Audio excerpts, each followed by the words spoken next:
It was a typical hectic day in the city, taxicabs honking, people shouting, and the distant hum of traffic that filled the air.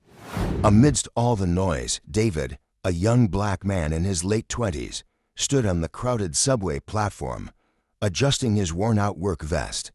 His body ached from a long shift at the construction site, yet the thought of a warm meal waiting for him at home with his mom and younger brother gave him the strength to keep moving forward. But then, something happened that would leave everyone stunned. David did something that seemed small, yet what unfolded next would take everyone by surprise. When the train finally screeched to a halt, David joined the crowd, weaving his way into the already packed car.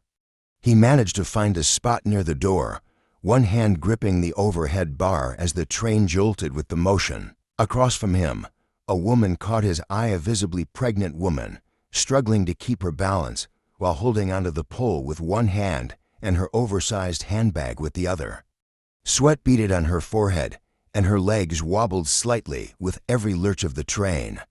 Without thinking, David stood up and gestured to his seat. "Here, ma'am. You look like you could use this," he said, his voice calm but firm. The woman hesitated, a faint blush coloring her cheeks, but after a brief moment, she flashed him a grateful smile. "Thank you so much," she murmured, easing herself into the seat. David nodded and took a step closer to the door. He glanced at his watch, still enough time to make it home for dinner if the train didn't delay. For a moment, he felt good about the small act of kindness, but the moment didn't last. As the train screeched into the next station, the woman's head suddenly fell forward. Her bag tumbled to the floor, and she collapsed to her knees, gasping for air. The entire car went silent. A man nearby shouted, "Someone help her." David rushed toward her, his heart pounding. "Ma'am, are you okay?" he asked, crouching down beside her. Another passenger screamed for someone to pull the emergency brake, while others scrambled to dial 911. The atmosphere was thick with panic voices blending into a tangled mess of confusion. David stayed by the woman's side, unsure of what to do. Then, as another passenger helped her into a seated position, the woman's trembling hand shot up, pointing directly at David. Her voice was weak, but it carried just enough force to cut through the panic. "It was him," she gasped. He did something to me." The murmurs began, low and insistent. People around David started exchanging cautious looks, and the air felt suddenly heavy with suspicion. But this was only the beginning. For a moment, David thought he misheard her. His mind raced, struggling to make sense of her words. "What do you mean?" he asked, his voice steady but tinged with disbelief. The woman repeated herself, her voice louder this time. "He did something to me." She clutched her stomach, wincing, and the passengers around her began shifting uneasily.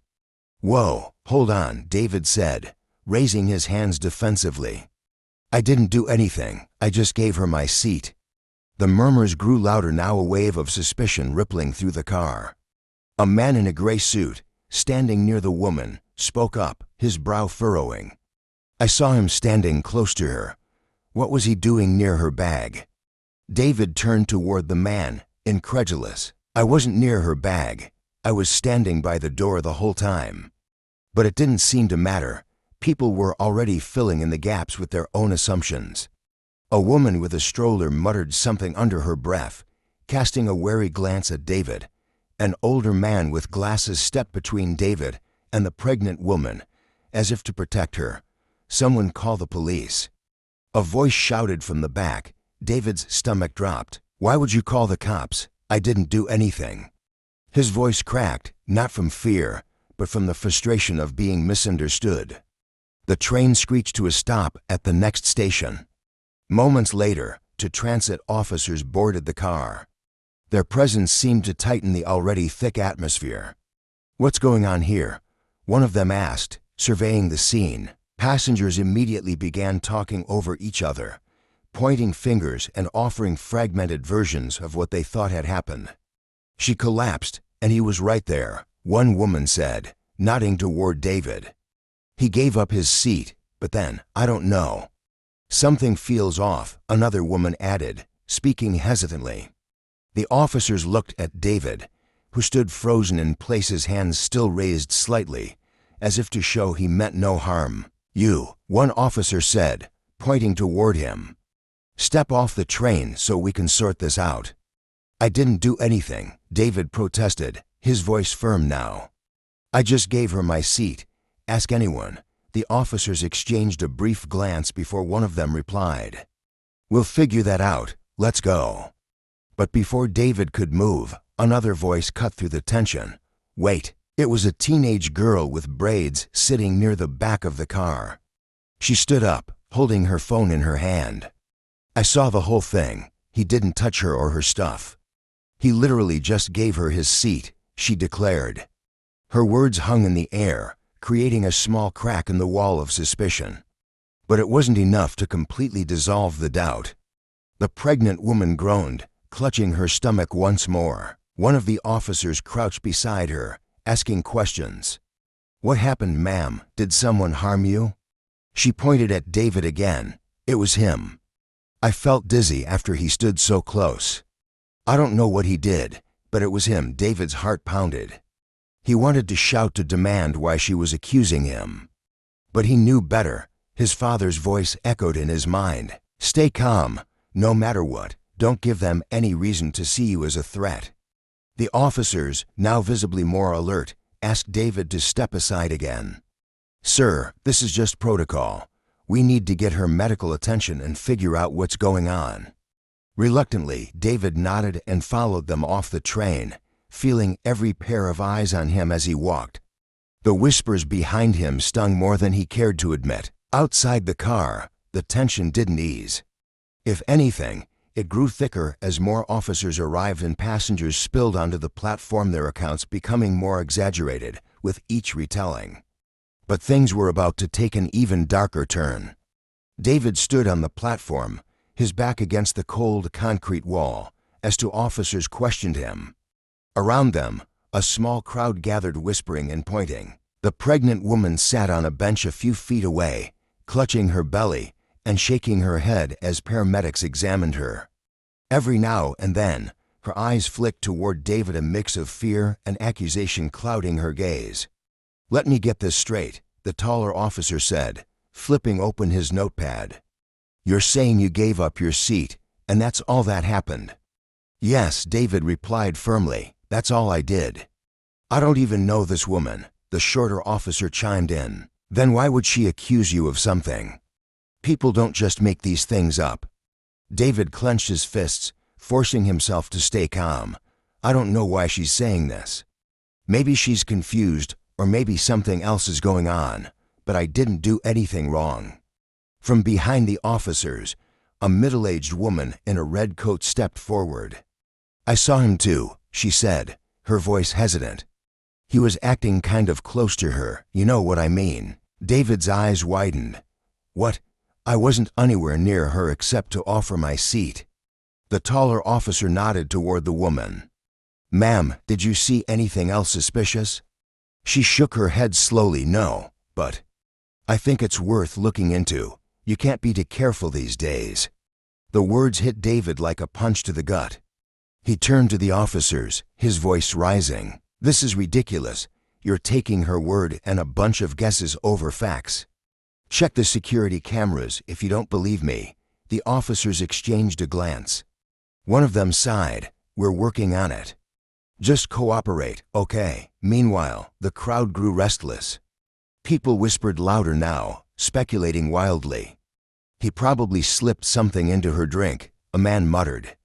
"Or tried to take her bag," someone else suggested. "Look at him. He's so defensive, that's a red flag," a woman added. David heard every word, and his blood boiled.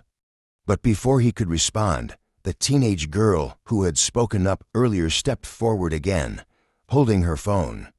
"Excuse me," she said loudly, her voice cutting through the chatter. "I have a video. I was recording a TikTok when this all happened." "He didn't do anything. Look." She handed her phone to the shorter officer, who watched the video carefully. The screen showed David standing by the door, hands on the rail, minding his own business. The moment he gave up his seat was clear as was his distance from the pregnant woman afterward. The officer's expression softened slightly as he handed the phone to his partner. "This doesn't show any contact between him and the woman," the shorter officer admitted. The taller officer frowned, then turned to the pregnant woman. "Ma'am, are you absolutely sure it was him?" Her face crumpled and tears spilled down her cheeks. "I don't know," she stammered. "I felt dizzy, and he was right there. I just assumed." David felt a mix of relief and frustration. "You assumed? You've got half this platform thinking I'm some kind of criminal because you assumed?" The crowd's whispers shifted, now uncertainty rippling through them. Some people looked embarrassed, others doubled down on their suspicions.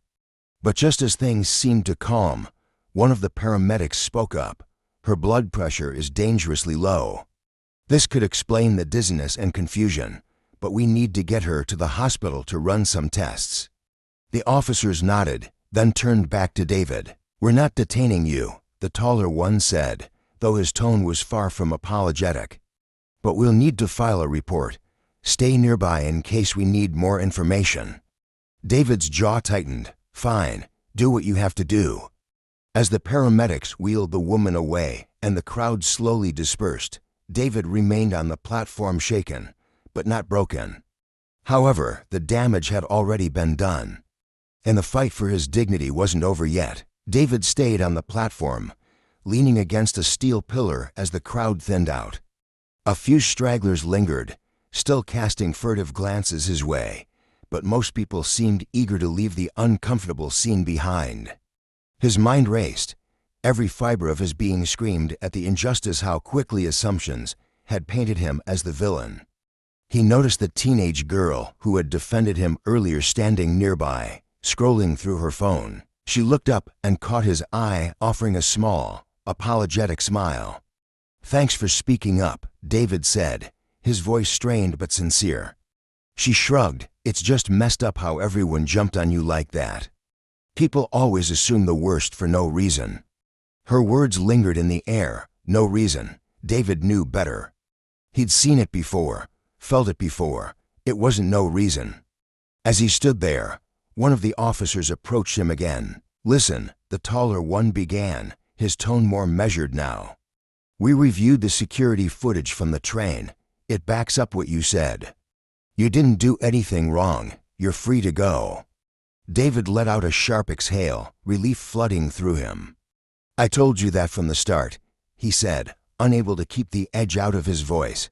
The officer shifted uncomfortably. "Yeah, well, we had to be thorough. You know how it is." David stared at him, the words catching in his throat.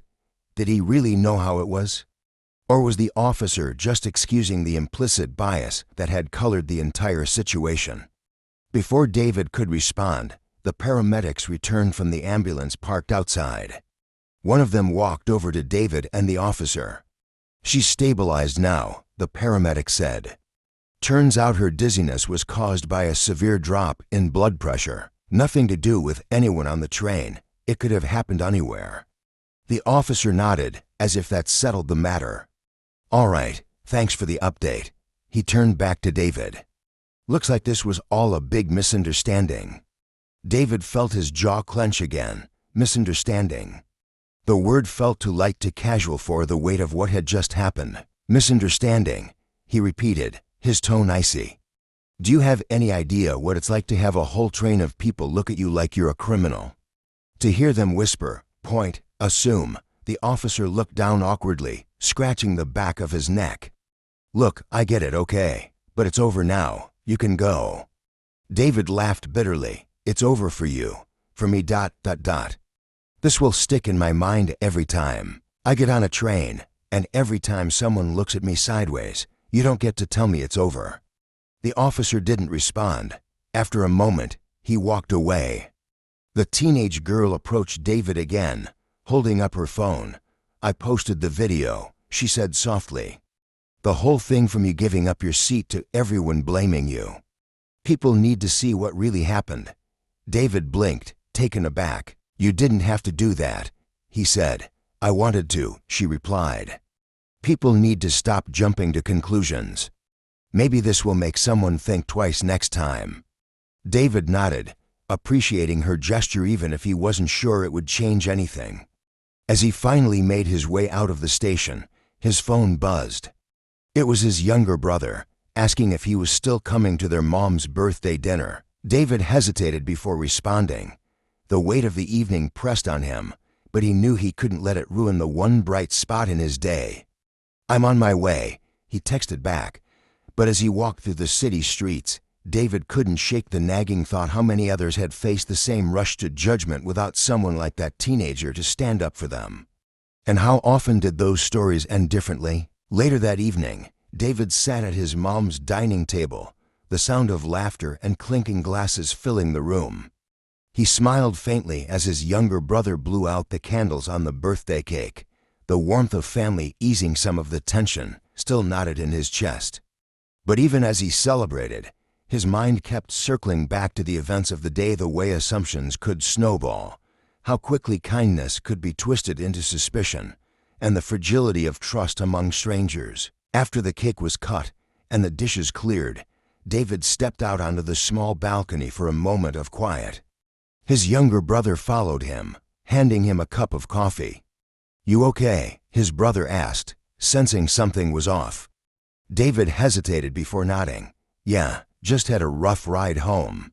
His brother didn't press, but David could tell he wanted to. Finally, David sighed and told him the story, every detail, from giving up his seat to the accusations, and the girl who came to his defense. When he finished, his brother shook his head, his expression a mix of sadness and anger. "It's not fair," he said softly. "You did the right thing, and somehow you still ended up being the bad guy." David nodded, staring out at the city lights. "It's not just me, though. This happens to people all the time. I was lucky that girl had my back. Not everyone gets that." His brother rested a hand on David's shoulder. "You can't control how people see you, David, but you can choose how you respond. You stayed calm, you stood your ground, and that speaks volumes about who you are." David let his brother's words sink in. In that moment, he hadn't felt calm, but now, looking back, he understood his brother's wisdom. He could have exploded, shouted, or just walked away, but he hadn't. And maybe, just maybe, that choice made all the difference. As he stood there, a thought came to him: kindness wasn't always easy. It didn't always give back what you expected, but it mattered. Because in a world so quick to judge and so ready to make assumptions, someone had to be the one to break that cycle. He inhaled deeply, turned to his brother, and quietly said, "You know what? I'd do it again, even knowing how it turned out." His brother's face lit up with pride. "That's why I'm proud of you." David's story is a reminder for all of us to pause, reflect, and question our own assumptions. Acts of kindness, even when they're met with resistance, can ripple out in ways we can't always see. So the next time you're about to judge, stop and ask yourself, what's the full story? If David's journey inspired you, don't forget to subscribe and join us for more stories that challenge perspectives and inspire change.